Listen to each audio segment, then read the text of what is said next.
આરો આજે તો તારા ચહેરા પર કઈક અલગ જ ચમક દેખાય છે ને? કેમ ન દેખાય? આઝાદીનો પર્વ જેવો છે. હા, આઝાદીનો પર્વ તો ખૂબ ધન્ય છે. ભારત આજે પોતાની આઝાદીના 78મા પર્વની ઉજવણી કરવા જઈ રહ્યો છે. 15મી ઓગસ્ટના દિવસે આ ધરતી તૈયાર થાય છે. અને તૈયાર પણ કેમ ન થાય? ભારત માતાના વીર ક્રાંતિકારીઓએ પોતાના લોહીથી તેનો શૃંગાર કર્યો છે. એ ક્રાંતિકારીઓ માટે આપણે આટલું તો કરી જ શકીએ ને. આપણા જાણીતા ક્રાંતિકારી જેવા કે જવાહરલાલ નહેરુ, સરદાર વલ્લભભાઈ પટેલ, સુભાષચંદ્ર બોઝ, ભગતસિંહ, રાજગુરુ વગેરે સિવાયના અન્ય એવા પણ અનેક ક્રાંતિકારી છે કે જેમના નામ ઇતિહાસના પન્નામાંથી ગાયબ જ થઈ ગયા છે.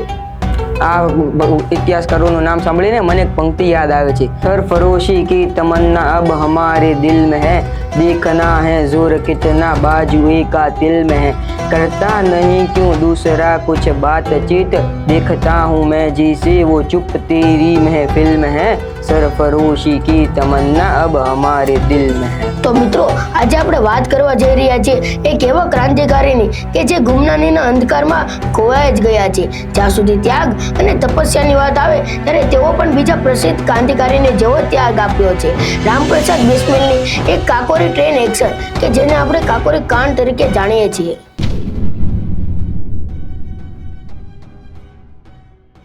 તો મિત્રો, આજે આપણે વાત કરવા જઈ રહ્યા છીએ એક એવા ક્રાંતિકારીની કે જેઓ આપણા નાયક છે, પણ અંધકારની ગુલામીમાં તેઓ ગાયબ થઈ ગયા છે.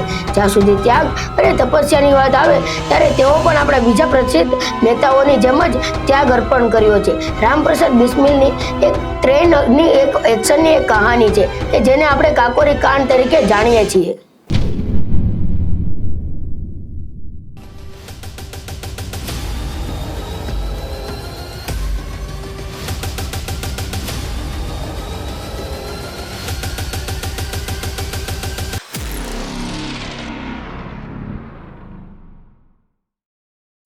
કાકોરી કાંડ એ વળે શું છે?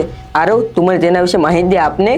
કાકોરી કાંડથી અંગ્રેજ સરકારના પાયા હલાવી નાખ્યા હતા અને તેમની ઊંઘ હરામ કરી નાખી હતી. તો ચાલ પાર્સવ, આજે હું તને આ કાકોરી ટ્રેનની થોડી મુસાફરી કરાવું. એક દિવસ રામપ્રસાદ બિસ્મિલ એ ટ્રેનમાં મુસાફરી કરતા હતા.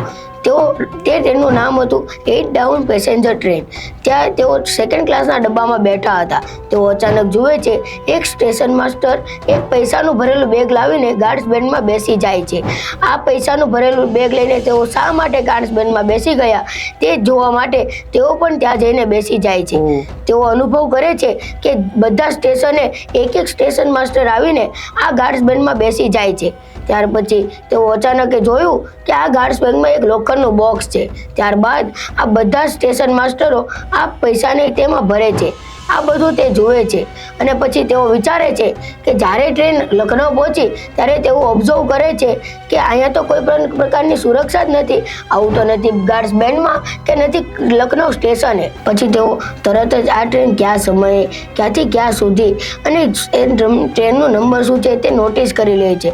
તેઓ અનુમાન કરે છે કે તે ટ્રેન સમયે આ બોક્સમાં લગભગ 10,000 જેટલા પૈસા હતા.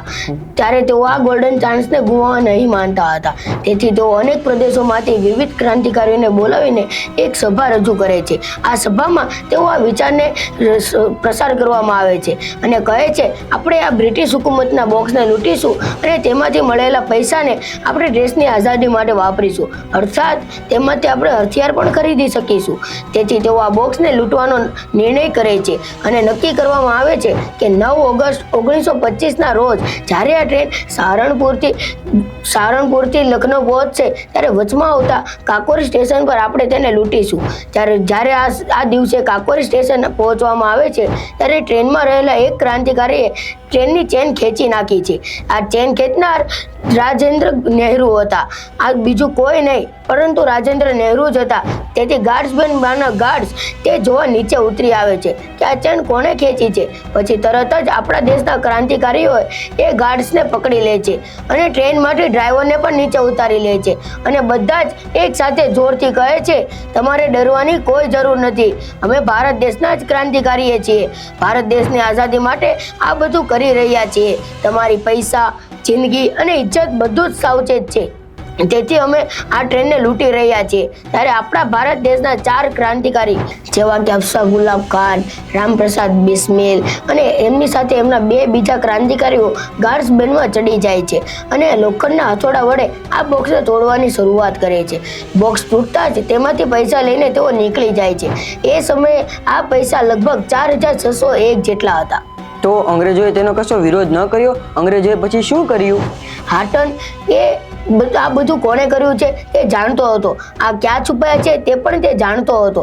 મેરઠમાં જ્યારે એક ક્રાંતિકારીઓની સભા ભરાવવામાં આવી ત્યારે તેઓ અનેક ક્રાંતિકારીઓની ધરપકડ કરી, પરંતુ તેમાં રામપ્રસાદ બિસ્મિલની ધરપકડ કરવામાં ન આવી. તો પછી રામપ્રસાદ બિસ્મિલની ધરપકડ કઈ રીતે થઈ આરવ? રામપ્રસાદ બિસ્મિલ તો મળતા જ ન હતા. તેથી ભારતના લોકોએ તેમને ચોર કહ્યા અને તેમના 2 સાથી ક્રાંતિકારીઓએ તેમની ખબર સાચા પ્રૂફ સાથે અંગ્રેજ સરકારને આપી દીધી.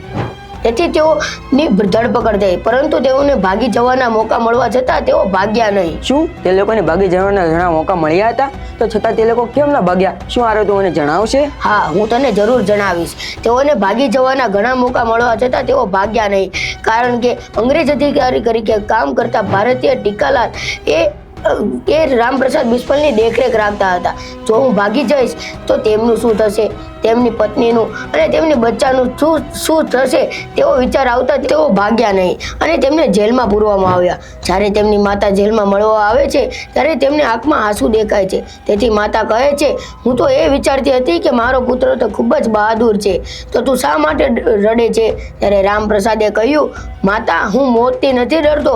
મને તો એ વાતનો અફસોસ છે કે હું તમારી સેવા ન કરી શક્યો, તેથી હું રડી રહ્યો છું. માતા કહે છે, તું ભલે મારી સેવા ન કરી શક્યો, પરંતુ ભારત માતાની સેવા કરવામાં તારું પ્રાણનું બલિદાન આપી રહ્યો છે. તે જ મારા માટે સાચી સેવા છે. આમ કરીને તું મારા દૂધનું મૂલ્ય પણ વધારી રહ્યો છે. આમ તેમને માત્ર 30 વર્ષની વયે જ ફાંસી આપવામાં આવી. ભારત માતાની આઝાદીમાં રાજપ્રસાદ બિસ્મિલની માતાની જેમ અનેક માતાઓને ફાળો છે કે જેમને પોતાના પુત્રની ખોવાની ચિંતા કર્યા વિના પોતાના પુત્રને હિંમત, સાહસ અને અન્યાય સામે લડવાના સંસ્કારો આપ્યા છે. તો આવા જ ક્રાંતિકારીઓની માતાને પણ ખૂબ ખૂબ વંદન. અને ભારતના નાગરિક તરીકે આપણું કર્તવ્ય છે કે આવા ક્રાંતિકારીઓને આપણે સાચા દિલથી શ્રદ્ધાંજલિ આપી. ભારત માતાની જય. જય હિન્દ, જય ભારત, વંદે માતરમ.